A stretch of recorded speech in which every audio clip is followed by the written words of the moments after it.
एक थी रानी। क्योंकि राजा की मौत एक हादसे में हो गई थी, रानी को ही राज्य संभालना पड़ रहा था। रानी का नाम था रानी रश्मिवती। रानी ईमानदार थी और प्रजा की सेवा में लगी रहती थी। एक दिन उसके दरबार में 3 नौजवान आए, रमेश, सुरेश और दिनेश। कहो, क्या सहायता कर सकती हूं मैं तुम्हारी? हम आपके दरबार में काम करना चाहते हैं ताकि जनता की सेवा कर सके। लेकिन अभी तो तुम्हारी उम्र बहुत छोटी है।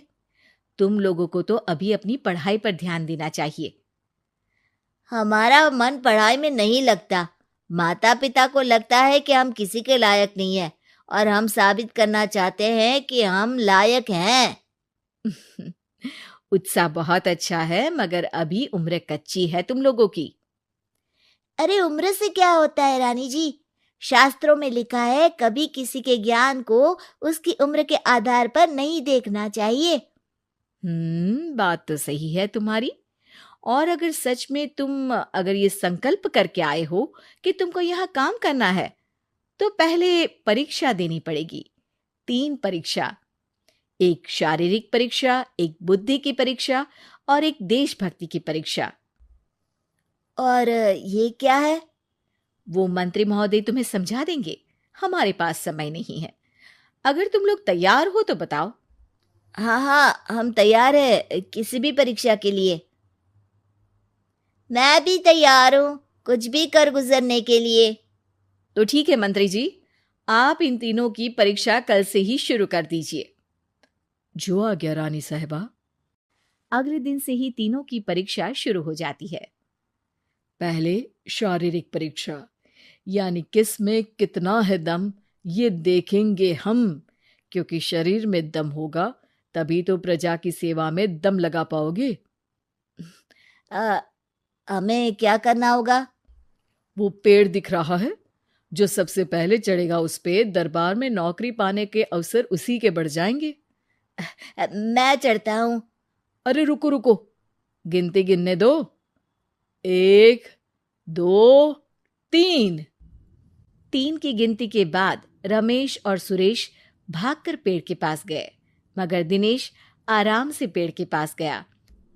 जैसे ही रमेश और सुरेश आधे पेड़ तक चढ़ गए, दिनेश ने उन दोनों की टांग पकड़ के उन्हें नीचे गिरा दिया और खुद पेड़ पर चढ़ गया।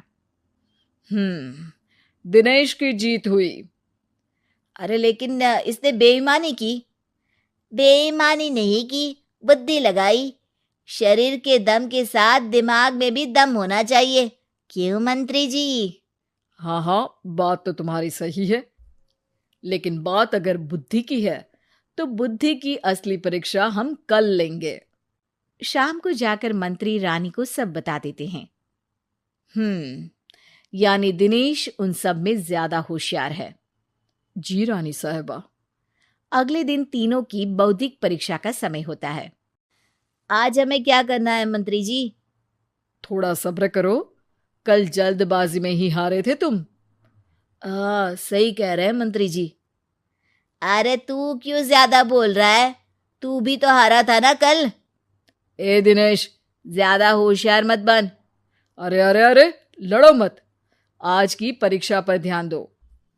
आज की बौद्धिक परीक्षा में ये कुछ बोरे हैं, कुछ में नमक है और कुछ में रुई। जिसको जो ले जाना है उठा लो। देखते हैं कि कौन जल्दी से कोई भी एक बोरा नदी के उस पार लेकर जाता है। समय शुरू होता है अब।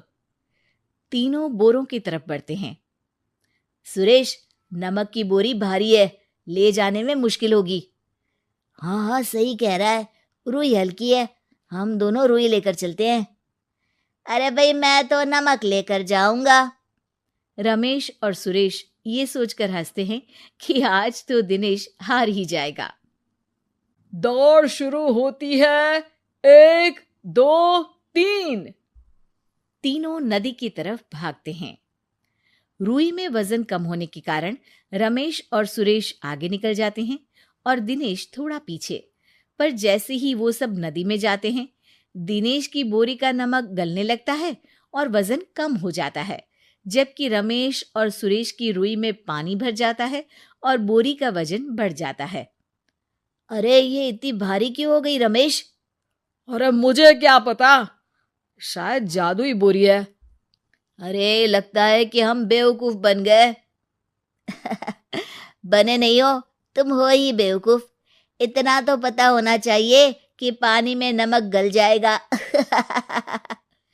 दिनेश का पूरा नमक गल जाता है और बोरी खाली हो जाती है।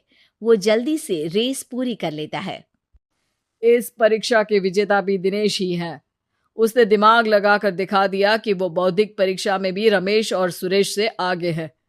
अब कल तुम्हारी देशभक्ति की परीक्षा होगी, जो स्वयं रानी मां लेंगी। रात को फिर मंत्री रानी के पास जाकर बता देते हैं कि आज की परीक्षा में कैसे दिनेश ने अक्लमंदी दिखाई और बौद्धिक परीक्षा में भी उसी की जीत हुई। अरे वाह, दिनेश तो हमारे बहुत काम आ सकता है। हम उत्साहित हैं कल की परीक्षा के लिए। वो तो ठीक है रानी साहिबा, लेकिन हमने सुना है कि पड़ोसी राज्य का राजा आकाशदीप हमारे राज्य की सीमा में घुसपैठ कर रहा है। ये तो चिंता की बात है। हमें जल्द ही कुछ करना चाहिए। अगले दिन रमेश, सुरेश और दिनेश अपनी आखिरी देशभक्ति की परीक्षा के लिए दरबार में आते हैं। प्रणाम रानी साहिबा। नमस्कार रानी जी। प्रणाम रानी माँ। हमने तुम्हारी परीक्षा पर गौर किया। दिनेश आगे हैं। हम तुम तीनों में से किसी दो को ही दरबार में काम दे सकते हैं। किसी एक को आज जाना होगा। तो देशभक्ति की परीक्षा के लिए तैयार हो? पूरी तरह से। मैं तीनों से एक ही सवाल करूंगी। जिसका जवाब सबसे सही लगेगा उसे तो नौकरी मिल ही जाएगी। फिर दूसरे सबसे सही जवाब देने वाले को भी काम मिलेगा। आप लोगों का समय शुरू होता है अब। ज्यादा सोचने का समय नहीं होगा। जो मन में पहली बात आए उसका जवाब दे। तो सवाल यह है कि तुम इस मिट्टी के लिए क्या कर सकते हो? मैं इस मिट्टी को साफ रखूंगा। यहाँ के लोगों के भोजन की कमी को मैं पूरी करूंगा। मैं यहाँ के लोगों को गले लगा लगा के उनको खुशी दूंगा रानी माँ, और गरीबों के लिए घर बनवाऊंगा। मैं इस मिट्टी के लिए किसी की जान भी ले सकता हूँ रानी माँ। मंत्री, दिनेश को एक तलवार दो। जी रानी जी। दिनेश, पड़ोसी राज आकाशदीप की जान तुम्हारे हाथ में है। जाओ, अपना काम पूरा करो। आज रात को तुम उस पर हमला करोगे जब वो सो रहा होगा। दिनेश वहां से चला जाता है। रानी मां, ये आपने क्या किया? अभी किया नहीं है मंत्री जी। आप आकाशदीप को संदेशा भिजवाओ कि पड़ोसी देश का एक कातिल रात को उन पे हमला करेगा और दिनेश को पकड़वा दो। अरे, ये आप क्या कह रही हैं? और क्यों कर रही हैं आप ऐसा? राजा को लगेगा कि हमने उसकी मदद की, उसकी जान बचाकर। वो हमारे राज्य का पीछा छोड़ देगा और हमारा एहसानमंद हो जाएगा। और दिनेश का क्या होगा? इस राज्य को दिनेश जैसे शातिर और लड़ाकू लोगों से ज्यादा जरूरत है, ऐसे लोगों की जो लोगों को खाना खिलाने की और खुश करने की बात करे। और ये गुण सुरेश और रमेश में है।